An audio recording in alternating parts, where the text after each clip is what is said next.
Yo, what's cracking? My name is Mundane Met, and this is a video about my thoughts about MrRepzion versus iMustDestroyAll, or MDA as he shall be referred to from this point forward. Now, a couple weeks ago, MDA released a video exposing what he believed to be fraudulent acts and or bullshit from MrRepzion. It's called MrRepzion Expose! Minus my wailing. Now it's got some traffic and whatnot, so people have checked it out. I've had a lot of people message me with it, ask me my thoughts on it, want me to check it out, so I did. And ultimately, what MDA was referring to was Daniel's videos and talks and Tumblr posts about suicide. His promotion of suicide. And for those of you who have listened to my channel for a while, you know my thoughts. For those of you who don't know my thoughts on suicide, I do believe that it is a coward's way out. It's a cowardly act, and it's ultimately a selfish act because you only hurt those around you instead of trying every way to get help. And in the case of Daniel, it doesn't seem, and this is my opinion, it doesn't seem that he's mentally deficient or at a point where he can't come to terms with what's going on in his life. I mean, to give you an example, when I first discovered him, it was back in March with Anita Sarkeesian's first Tropes vs. Women video. And he had 88,000 subscribers or some shit like that. Now he's over 143,000. In less than a year. In like 9 months. So, just to give you an idea of how his channel has almost doubled in that period of time. His fame has increased extensively. And the amount of money he's making each month has fucking very much gone up. So, some guy 281 did a video, or 821, 281, I don't know, some guy, whatever, I can't remember the fucking exact number combination, had referenced money changes people. And he was directly talking about Daniel in that regard. I can't say anything on that matter because I don't know if it has. His attitude has greatly changed in the past year. After going to Africa, after getting the Ford Fiesta for 7 months, after doing all the things that he's done with his channel to increase his popularity, he still wants to fucking kill himself. Now, my whole experience with that came a few months ago when he did a video, like in the middle of the night almost, a vlog on one of his other channels, talking about how he wanted to commit suicide by the age of 25, and no matter what anybody says, no matter what anybody thinks, no matter what anybody tells him, it's not going to change a thing. He's already made up his mind. He wants to die in 3 years, because after 3 years, he will have accomplished every single thing he wants to accomplish. To which case, I made a video response to him, where I told him to, and I quote, "Do it! Kill yourself! Get it over with! Do it now!" Why did I make a video like that? I made a video like that to him because I wanted to see what his direct reaction would be. And lo and behold, my entire theory was proven.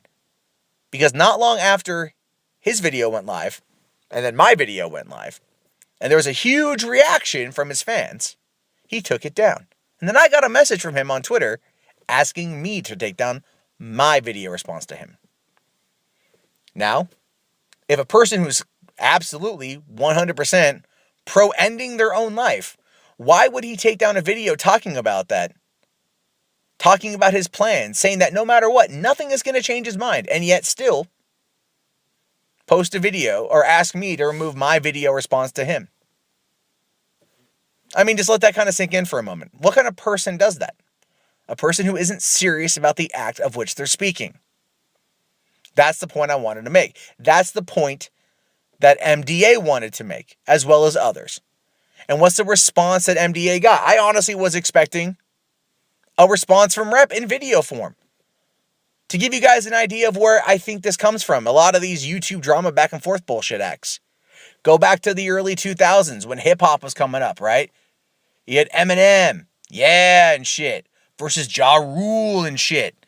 These guys hated each other. They would release tracks just bashing each other. Time in, it'd be like one after the other, bam, bam, bam. They'd be fighting back and forth, throwing out like, attacks on people's moms and shit. Ja Rule was going after fucking Eminem's daughter, which like pissed him the fuck off. Eminem has referenced in another video that or in another song that 2 of his homies died and shit. I don't believe any of that really, but he said these guys went back and forth, a whole bunch of fucking lyrical drama predating YouTube and a lot of the streaming internet. So think about that for a second. And relate that to YouTube ranter drama. YouTube community ranter bullshit. Right? It's a lot of the same crap. Passive-aggressive attacks on each other, hoping to get a thing going on because it's just interesting, right? Now, okay, let's think about this for a second here too. Daniel, of whom I have actually, some respect for. It's not as much there now. I really hope he changes what he's done because it's just, I can't support him after this. He's filed a DMCA against MDA for a couple of his videos. Now, MDA did a video about this saying he's got proof. To be perfectly fair, I have not seen the proof. But he did have a video he posted where Daniel, in his own words, it was an audio recording taken from a hangout. Daniel, in his own words, had talked about filing false DMCAs using sock puppet accounts. And then a couple days later, these DMCAs popped up. MDA claims Rep did it. I heard Daniel's voice make that claim about filing false claims. So I have reason to believe that MDA is telling the truth. I have reason to believe that this is something that has actually happened. Now, as a part of the YouTube ranter community, I'm relatively appalled at this because it shouldn't have happened.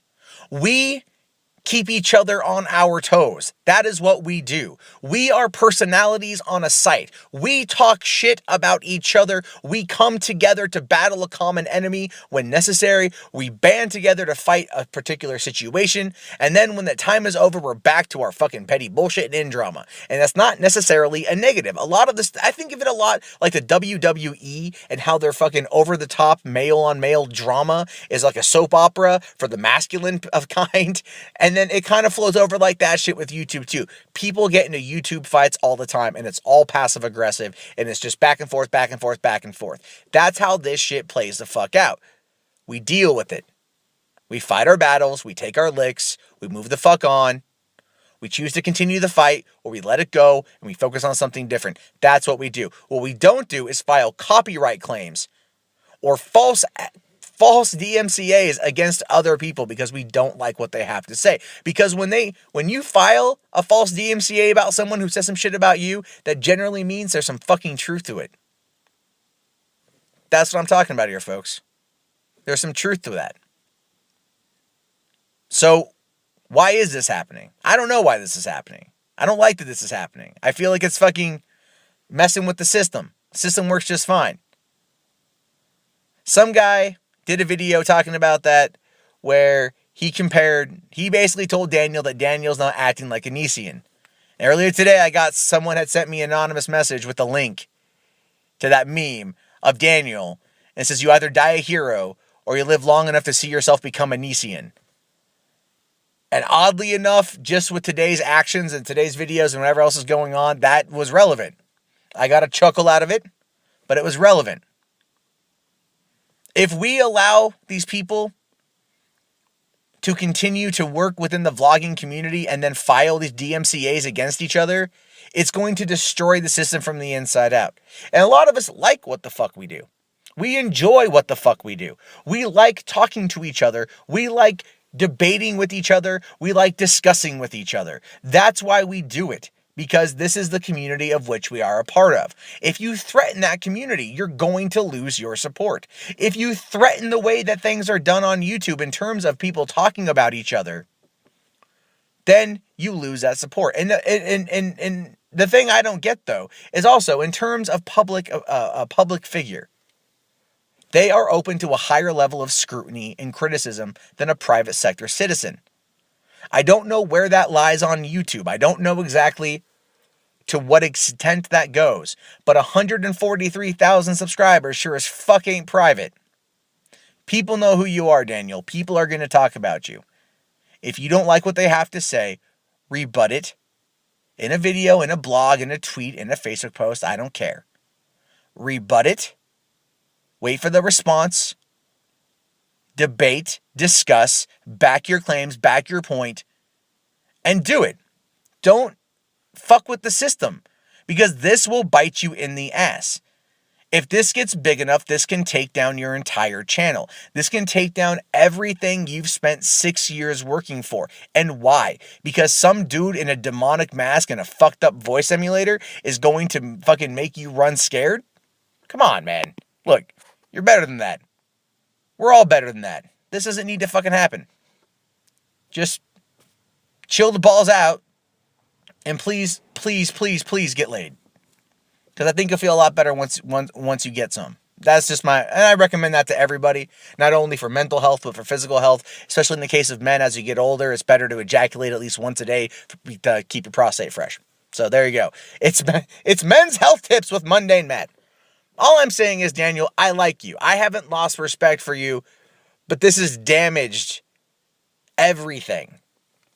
Because now, with this going out there, it's petty, it's pointless, it's stupid, it's childish, it's immature, and you, MrRepzion, are better than that. Please don't be an Anissian. Although I don't think an Anissian files DMCAs. So, take that for what you will.